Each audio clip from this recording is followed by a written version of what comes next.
Wanna know how to add your location to your notes in Instagram? Well, no worries. In this video, I'm going to show you an easy step-by-step guide on how you can do it. It's super simple and under a minute, so let's get straight to it. Now, first things first, simply open up your Instagram application, and once you have done that, just simply head on to your notes. And once you've selected your notes, it should look something like this right here. So there are various options where you can just simply type a note, add a music, and save it accordingly. We keep close friends and once more. So next thing, if you want to add location right next to music, you should be seeing something known as location right here. So you can just simply select it, and you can just simply add to Kathmandu, Nepal, or you can just simply change it to anything as well. So you can just change it accordingly right here.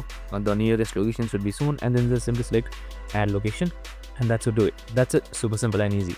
And once that is done, you can just simply select share or discard it just like this. I hope this video helped. If it did, make sure to like, subscribe, and tune in with us for more of these videos. Have a good day and see you in the next one.